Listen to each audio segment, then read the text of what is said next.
What is going on, everyone? How are you doing? I hope better than this guy. I don't know what it is, but I love to see people and things crash. But I don't like to see people hurt. It's sort of weird. It's like I love a good train wreck as long as nobody's on the train. Speaking of train wrecks, let's talk about Connecticut. Last time I did a video about Connecticut, I had a radio station give me a call. They weren't too happy. Connecticut has been around for a while. It was first established in 1636, making it one of the original 13 colonies and one of the first places in the New World to tell England to go F itself because we were doing our own thing now. Connecticut is the third smallest state by area and the 29th most populous state with about 3.5 million people. It is also the most southern New England state that carries a couple nicknames. My favorite is the Nutmeg State because nutmeg reminds me of Christmas and a really dirty joke. That may seem like a strange combination of Christmas and dirty jokes, but it wouldn't be if you knew my Uncle Jack and spent a little time with him during Christmas. Connecticut has a strange demographic situation. It has a few of the richest towns in the country and a ton of dirt poor ones. Now, a lot of states have that kind of thing, but they're the extreme. Give you an example. The average income among Connecticut highest earning households was nearly 43 times the bottom 99%. So that 1% is 43 times what everyone else is making. That's dwarfing the national ratio of 25-1. Like I said, a few of the best areas and a ton of the worst areas. And since one of the most popular searches on Google and YouTube is the word worst, that's what we're going to take a look at. That's what the people want. That's what the people get. So sit back and watch my top 10 worst towns in Connecticut.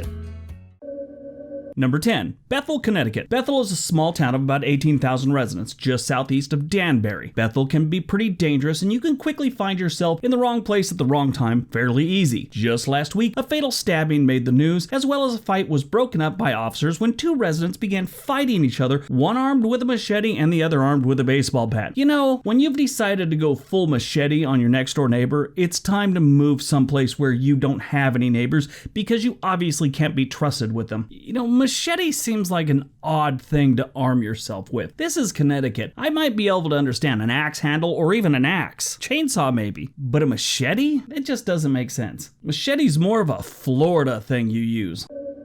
Number 9, Terryville, Connecticut. Terryville is home to 5,000 residents who probably don't be having too much of that education stuff. Education in Terryville doesn't seem to be high on the priority list. It's like right below getting one of those massage chairs for City Hall. All the schools within the town are rated as lower than 50% proficiency despite having a low student population. That's by AreaVibes.com. AreaVibes gives Terryville a D- in schools and a D- in cost of living. Pretty much everything is a D or D- in Terryville except for crime. They have decent crime, but they do have some car issues. This is the type of place you want to skip if you drive or you like your car. In recent months, they have had 3 police chases in and around Terryville, including one where a driver rammed a police car to get away. They also had a head-on collision, which thankfully everyone survived, and a pickup ran into a local American Legion last November. Now, I get it. If you live in a big city, that's like Tuesday. They have less than 6,000 residents. If you move here, make sure you buy a bumper car or something like that. Or have a good lawyer, good accident lawyer, and really good insurance. You're gonna need it. Number 8, Hazzardville, Connecticut. Hazzardville already sounds like a place you shouldn't live or drive through. About 5,000 people took that leap of faith and are probably realizing about now that it was a bad move and they should have looked at the name as a warning. Hazzardville is not a place you want to move in hopes of getting a job or maintaining one. While the income per capita is about $5,000 higher than the average, the unemployment rate is also higher than average, with about 4.4% of the population being unemployed. The future job growth here is also depressing since it's only about 29%, which is lower than the national average. Hazzardville, you know, it's another one that it's got a lot of bad stats except for crime. Crime seems to be okay. Seems to be a theme here in Connecticut. Number 7, Winsted, Connecticut. Winsted is more of a vacation town since the Still River runs straight through town, and just within a few miles are both Crystal and Highland Lake. This means finding a home here will be difficult and pretty expensive if you actually do find one. An updated house near the water will be around $700,000 to $800,000, while a smaller, outdated house further from the water will still set you back about $150,000, which is above the national average. This is another place that sucks in each category but crime. It's not terrible here. Maybe spend a little less on cops and buy at least one computer for the schools. It's like they're trying to save money at the schools by teaching everyone the abacus, telling them it's coming back. We're going to be prepared if it comes back. The unemployment rate in Winsted is 24% higher than the national average, and the poverty level in Winsted is 30% higher than the national average.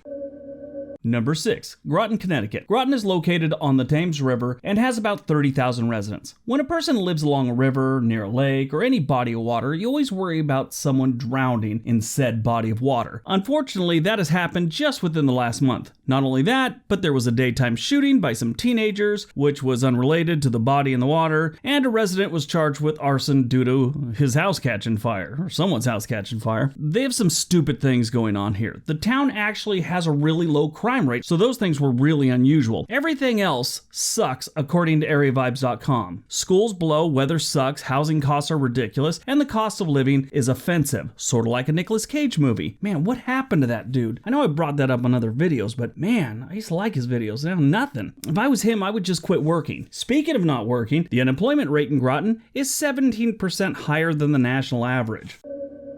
Number 5. North Canon and Canon, Connecticut. North Canon may be one of the worst places for drunk driving in Connecticut. Just this week, a middle-aged resident was arrested under drunk driving charges after she was found driving on the wrong side of the road. If you're in the area, ever, be aware and be careful. Have good car insurance, always. Get Geico, whatever you can afford. Not only that, they had a North Canon resident make some threats at the DMV. Police said a DMV employee reported a customer made comments like, "Today seems like a good day to shoot to kill," and implied he would be back another time. In this day and age, that has got to be one of the stupidest things to do in a government building. To be fair, this is all alleged. He could have just been singing that AC/DC song, Shoot to Thrill, big AC/DC fan. He's leaving the DMV. He's all excited. He gets to get out of that building and sing that song. Maybe he's depressed and said, "It's a good day to take a pill." But he was armed when the police picked him up, so who knows? Other than dudes making threats at DMV workers and old ladies not staying on their side of the road, like most of rural Connecticut, they have really low crime. Everything else sucks. Even amenities. Most of the time, amenities just middle of the road. This place doesn't have anything to do here. Except make threats down the DMV, I imagine. The cost of living in this area is 10% higher than the national average. Number 4. Willimantic, Connecticut. Willimantic is home to about 17,000 residents. This is not a place to go to find a job or settle down. The median income within the town is about $33,000 a year, which is pretty low for a town this size. With low income in the town, that means higher poverty rates. Currently, 30% of the population of Willimantic live in poverty, making the poverty level of Willimantic 97% higher than the national average. The unemployment rate is 85% higher than the national average. If you don't have a job or a trust fund, don't move here. Number 3, Sharon, Connecticut. The best part about Sharon is taking a nap, apparently. Really, there's nothing else to do here. Most people seem to move here just because of the close proximity to its neighboring state, New York. But still, being able to claim Connecticut residency? Why someone would prefer to tell people they live in Connecticut over New York is beyond me. Maybe it has something to do with not wanting to be associated with the New York Jets. Who knows? The only thing the town really has going for it is the Housatonic River. It runs right along the eastern border of the town. Maybe the river is why it's so expensive here. The average home will cost about $400,000, which is extremely high for Connecticut's averages. Housing is too expensive, schools aren't great, the weather sucks, and the cost of living is higher than Tommy Chong. They have no crime, no amenities, so they aren't even committing crimes for entertainment here. This place is boring. The cost of living in Sharon is 30% higher than the national average. The cost of housing is 88% higher than the national average. This is in the middle of nowhere, Connecticut. I don't get it.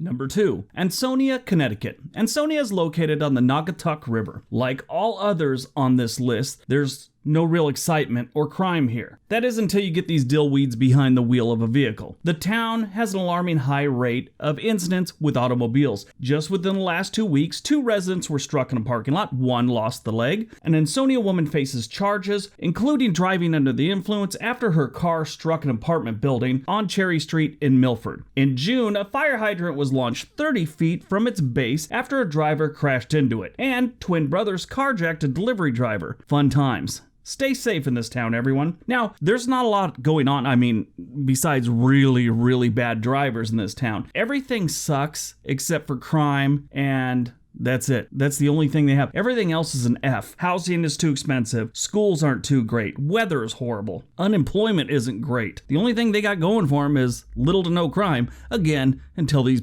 people get behind the wheel of a vehicle.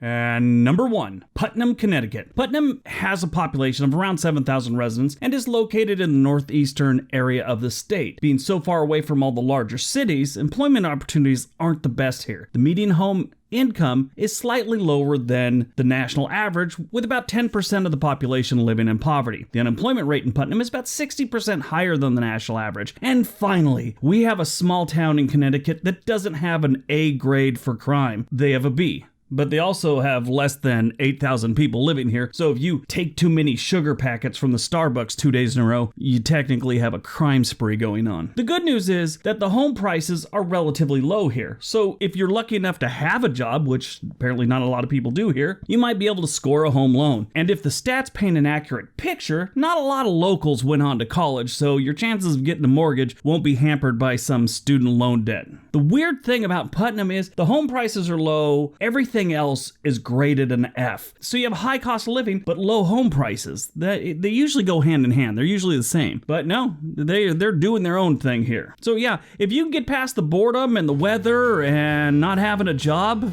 Putnam's not a bad place, but yeah, it's a bad place in reality. Alright, so that's my top 10 worst small towns in Connecticut. Now, here's the thing about Connecticut. Connecticut's not that bad. I mean, sure, Hartford and New Haven and, some of the other bigger towns, cities, aren't the best. Matter of fact, they have a good amount of crime in Hartford, and it's a pretty depressing city in a lot of cases. Connecticut's not a bad state once you get away from them. But that is my list. I hope you guys enjoyed it. Hope you got some information out of it. Don't forget to leave a comment, leave me a like, subscribe if you haven't, buy a t-shirt. Everybody have a great day. Be nice to each other.